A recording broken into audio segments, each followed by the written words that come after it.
कल से शिक्षा जगत में एक बहुत बड़ी न्यूज़ ने एंट्री की है।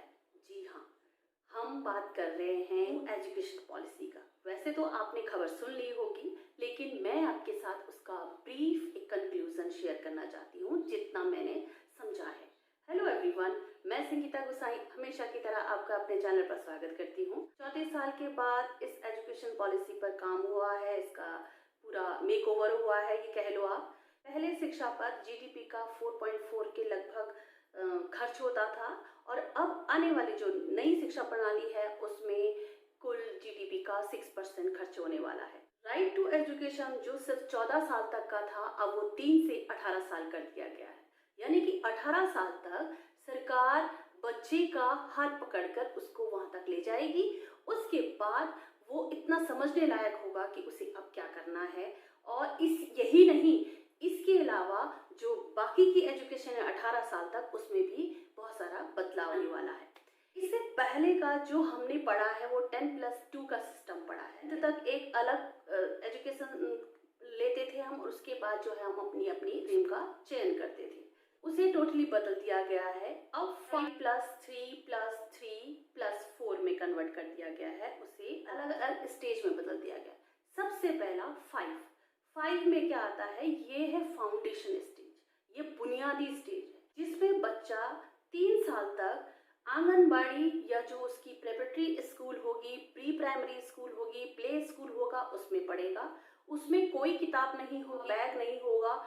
को करिकुलर एक्टिविटी पर ज़्यादा जोर दिया जाएगा। साल फर्स्ट और सेकंड जो क्लास है उसमें इसमें मुख्यतः जो है शारीरिक और बौद्धिक विकास पर ध्यान दिया जाएगा। उनको छोटे छोटे टास्क दे करके प्रॉब्लम सॉल्विंग एबिलिटी जो है वो बढ़ाई जाएगी, जिससे कि उनमें जो है वो बौद्धिक विकास होगा, और साथ में जो डेली लाइफ में आने वाली प्रॉब्लम है उनको सॉल्व करने की जो एबिलिटी है, क्षमता है, वो बढ़ेगी। इसके अलावा जो मोड ऑफ एजुकेशन होगा, यानी बच्चों को जो इंस्ट्रक्शन दिए जाएंगे वो उसके क्षेत्रीय भाषा में होंगे। आज के एजुकेशन सिस्टम में जो कंपल्शन हो गया, अंग्रेजी पढ़ना ऐसा लगता है जैसे बहुत ज़रूरी हो गया है, वो अब उसे कम करने की ज़रूरत है। इंग्लिश पढ़ सकते हो, लेकिन वो अपनी चॉइस पर, मतलब कंपल्शन नहीं होना चाहिए। तो प्री प्राइमरी जो 5th वाली जो फंडामेंटल स्टेज है, उसमें बच्चे को इंस्ट्रक्शन जो है वो उसकी लोकल लैंग्वेज में, जो उसकी मातृभाषा है, उसकी मदर टंग है, उसमें दिया जाएगा। उसके बाद यही है। और उसके बाद जो सेकंड स्टेज आती है वो है प्रिपरेटरी स्टेज, जिसमें कि कक्षा 3 से लेकर के 5 तक, यानी क्लास 3rd to 5th आता है। सेकंड वहाँ पे क्लियर हो गया फंडामेंटल स्टेज में। उसके बाद और उसमें जो बच्चा है वो 8 से लेकर 11 साल तक पढ़ेगा। इसमें मुख्य क्या है, इस स्टेज में भी लैंग्वेज पर ज़्यादा जोर दिया जाएगा। भाषा, जब एक बच्चा जो मोड ऑफ कम्युनिकेशन होता है हमारा, हम किसी के साथ अपने विचार साझा करते हैं या किसी को समझते हैं, उसके लिए हमारा लैंग्वेज पर पकड़ होनी बहुत ज़रूरी है। जब हमें भाषा आ जाएगी तो हम उस भाषा की सहायता से बाकी सब्जेक्ट को भी पढ़ सकते हैं। तो इस स्टेज पर जो सेकेंड स्टेज है उस पर लैंग्वेज पर ज़्यादा जोर दिया जाएगा, बच्चों को भविष्य के लिए तैयार किया जाएगा। Co-curricular activity as it is रहेंगी, थोड़ा उनका जो तरीका है वो थोड़ा और बदल जाएगा और एडवांस हो जाएगा, और शारीरिक, बौद्धिक और मानसिक क्षमता को बढ़ाया जाएगी। 6 to 8 क्लास, जिसे मिडिल स्टेज नाम दिया गया है, और इसमें 11 से 14 साल के बच्चे पढ़ सकते हैं। ऊपर नीचे उसका वर्ष हो सकता है। इस पर विषय पर आधारित जो है वो पाठ्यक्रम होगा, यानी कि बच्चा जो है वो हर सब्जेक्ट थोड़ा सब पढ़ेगा, और पढ़ने का जो तरीका होगा वो बाय एक्टिविटी होगा, लर्निंग बाय डूइंग। यानी कि जो वो करेगा, अगर उसको इलेक्ट्रिक बेल जो हम 8th क्लास में साइंस में पढ़ते हैं, डायग्राम बता दें, लेकिन बच्चे जो है वो कनेक्ट नहीं कर पाता, तो उसकी एक्चुअल जो या उसको दिखा करके उसकी जो मोटर सेंसेस है उनके हेल्प से उसको पढ़ाया जाएगा।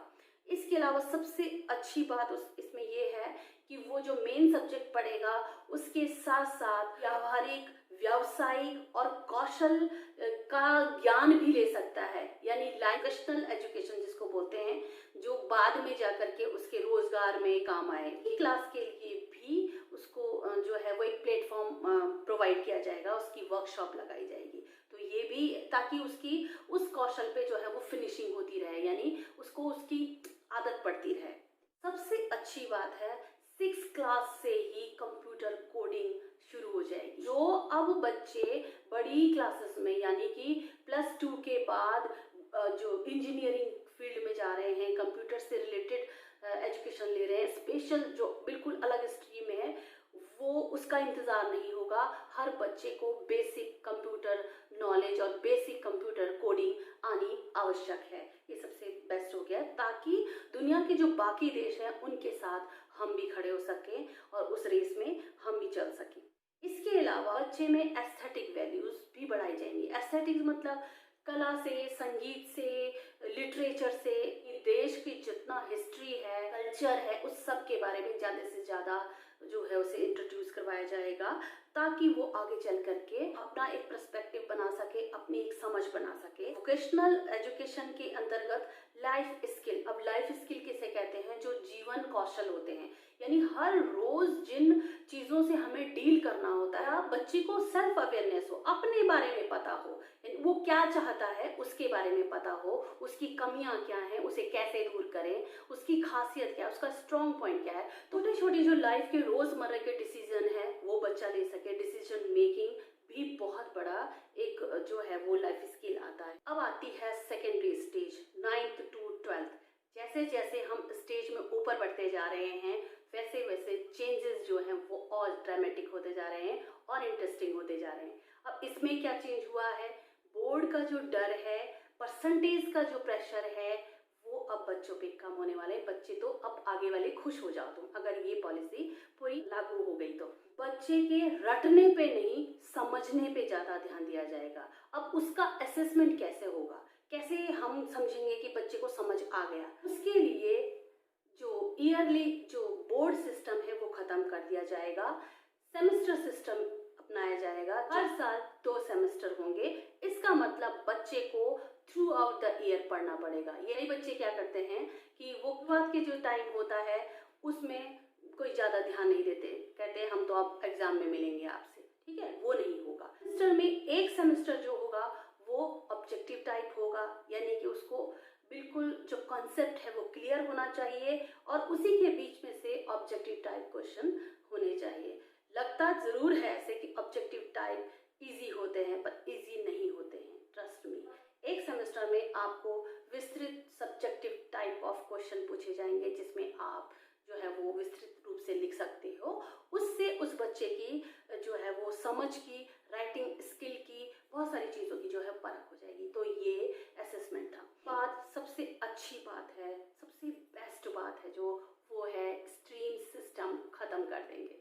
जो बच्चा कॉमर्स का है वो लिटरेचर भी पढ़ सकता है, जो बच्चा साइंस का है वो बच्चा भी लिटरेचर पढ़ सकता है, वो ड्राइंग भी ले सकता है, म्यूजिक भी ले सकता है। तो उसके लिए एक पूल बनाया जाएगा, कॉम्बिनेशन समझ लो आप, कि सब्जेक्ट कॉम्बिनेशन बनाया जाएगा कि अगर आप आर्ट्स के हो तो आप साइंस का कौन सा एक सब्जेक्ट ले सकते हो, या आप साइंस के हो तो आर्ट्स के आप कौन कौन से सब्जेक्ट चूज कर सकते हो। अगर आप कंप्यूटर साइंस लेना चाहते हो तो आप उसके साथ बाकी के कौन से, मतलब थोड़ा सा वाइड रेंज कर दिया। इसके अलावा जो आंकलन होगा, जो बच्चे का जो असेसमेंट होगा, वो सिर्फ टीचर नहीं करेगा, या सिर्फ वो सब्जेक्टिव नहीं होगा, उसका सिर्फ एकेडमिक नहीं देखा जाएगा कि वो लिखता कितना अच्छा है, रिटर्न में कितना अच्छा है, वो प्रैक्टिकली कितना सही है, उसका अपने एनवायरनमेंट के साथ, एनवायरनमेंट का मतलब अब जब वो स्कूल में होता है तो उसके टीचर के साथ कैसा बिहेवियर है,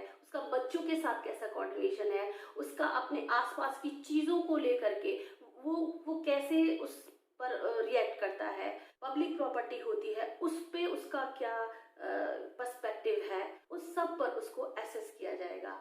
और ये सिर्फ टीचर नहीं करेगी, वो खुद भी करेगा, उसके सहपाठी भी करेंगे। जैसे कट ऑफ लिस्ट होती है बहुत बड़े बड़े कॉलेजों की, तो इतनी ज़्यादा होती है कि वो अब कोई बच्चा किसी कारणवश या किसी एक सब्जेक्ट में जो है वो सही परफॉर्म नहीं कर पाया, उसके मार्क्स कम आए, उसकी परसेंटेज कम आ गई, कम इन द सेंस कि जितनी कट ऑफ थी उससे कम आ गई, तो उसको उसका मनपसंद जो कॉलेज है नहीं मिल पाया। लेकिन वो एक कॉमन एप्टीट्यूड टेस्ट दे करके उस कॉलेज में एडमिशन ले सकता है अगर उसने उसमें सही स्कोर किया। स्कोर प्लस उसका एकेडमिक स्कोर प्लस करके अगर वो मेरिट में फिर आता है तो उसको एडमिशन मिलता है। कहने का मतलब है उसके पास एक और चांस होगा। अब बात करते हैं हायर एजुकेशन की। हायर एजुकेशन में एक तो एमफिल टोटली बंद कर दिया गया है। क्या होता था, यदि कोई बच्चा फर्स्ट ईयर या सेकेंड ईयर उसने पढ़ा और थर्ड ईयर में किसी कारणवश वो नहीं पढ़ पाया, उसने 2-3 साल नहीं पढ़ा, उसके बाद अगर उसका मन हुआ कि उसे जो है वो ग्रेजुएशन पूरी करनी है तो वो फिर स्टार्टिंग से करता था। अब ऐसा नहीं होगा, ठीक है। 4 ईयर जो है वो आपकी डिग्री कोर्स होगा, जिसमें कि आपने यदि उस कोर्स में से पहले साल आपने अपनी एजुकेशन पूरी की है तो आपको एक सर्टिफिकेट दिया जाएगा। आप सर्टिफाइड हो जाएंगे उस कोर्स के लिए कि आपने ये फर्स्ट ईयर कंप्लीट कर लिया।